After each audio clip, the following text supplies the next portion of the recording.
Chapter 9. Imagination. The imagination belongs to the general class of mental processes called the representative faculties, by which is meant the processes in which there are represented, or presented again, to consciousness impressions previously presented to it. As we have indicated elsewhere, the imagination is dependent upon memory for its materials, its records of previous impressions. But imagination is more than mere memory or recollection of these previously experienced and recorded impressions. There is, in addition to the representation and recollection, a process of arranging the recalled impressions into new forms and new combinations. The imagination not only gathers together the old impressions, but also creates new combinations and forms from the materials so gathered. Psychology gives us many hair-splitting definitions and distinctions between simple reproductive imagination and memory, but these distinctions are technical and as a rule perplexing to the average student. In truth, there is very little, if any, difference between simple reproductive imagination and memory, although, when the imagination indulges in constructive activity, a new feature enters into the process which is absent in pure memory operations. In simple reproductive imagination, there is simply the formation of the mental image of some previous experience, the reproduction of a previous mental image. This differs very little from memory, except that the recalled image is clearer and stronger. In the same way, in ordinary memory, in a manifestation of recollection, there is often the same clear, strong mental image that is produced in reproductive imagination. The two mental processes blend into each other so closely that it is practically impossible to draw the line between them, in spite of the technical differences urged by the psychologists. Of course, the mere remembrance of a person who presents himself to one is nearer to pure memory than to imagination, for the process is that of recognition. But the memory or remembrance of the same person when he is absent from sight is practically that of reproductive imagination. Memory, in its stage of recognition, exists in the child mind before reproductive imagination is manifested. The latter, therefore, is regarded as a higher mental process. But still higher in the scale is that which is known as constructive imagination. This form of imagination appears at a later period of child mentation, and is regarded as a later evolution of mental processes of the race.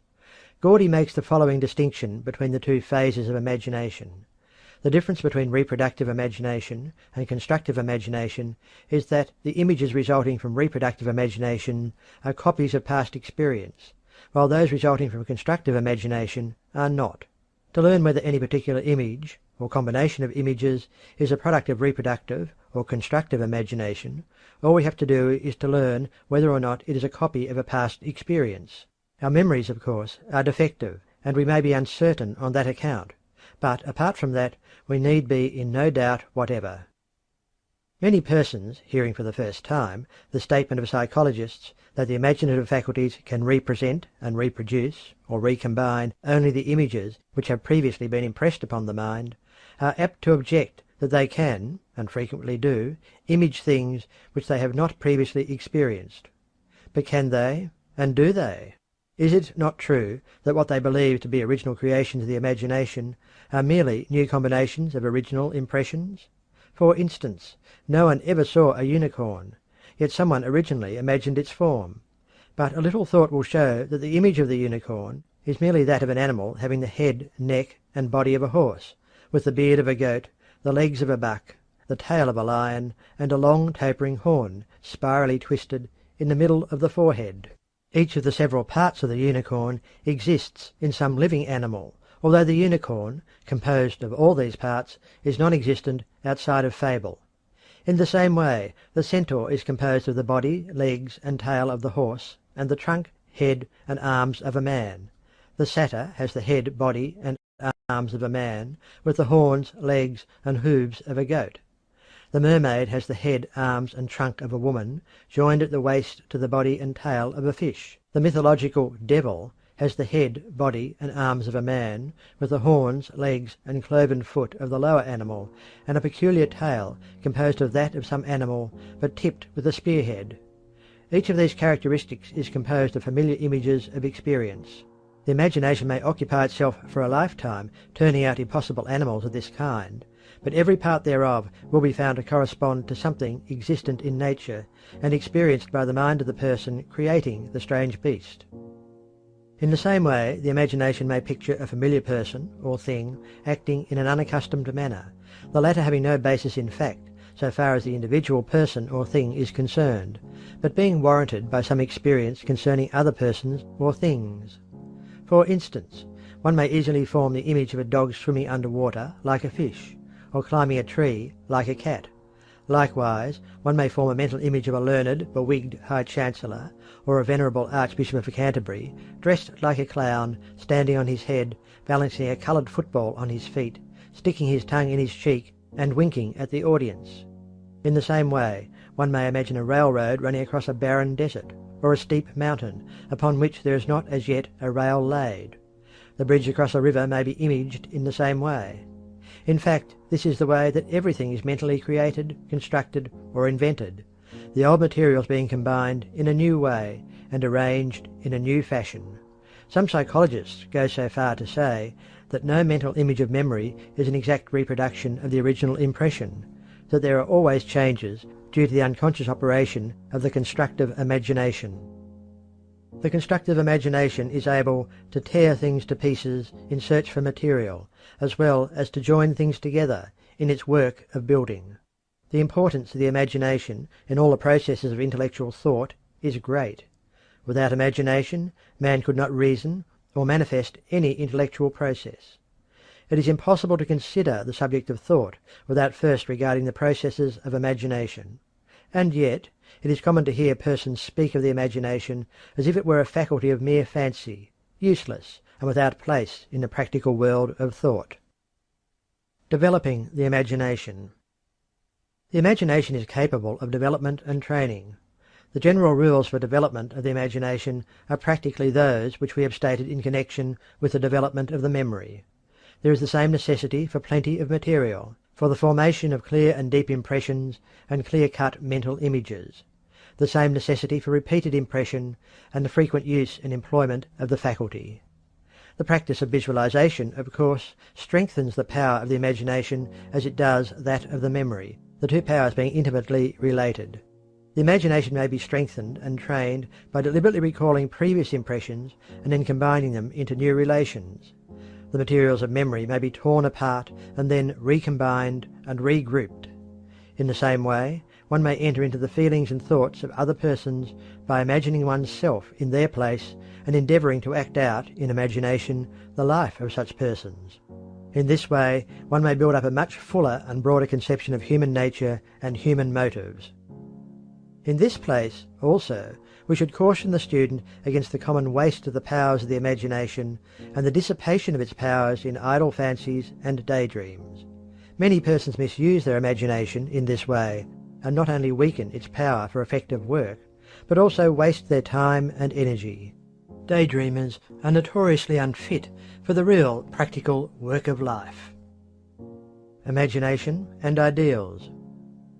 And finally, the student should remember that in the category of the imaginative powers must be placed that phase of mental activity which has so much to do with the making or marring of one's life, the formation of ideals. Our ideals are the patterns after which we shape our life. According to the nature of our ideals is the character of the life we lead.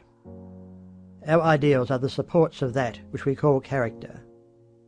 It is a truth, old as the race, and now being perceived most clearly by thinkers, that indeed, as a man thinketh in his heart, so is he. The influence of our ideals is perceived to affect not only our character, but also our place and degree of success in life. We grow to be that of which we have held ideals.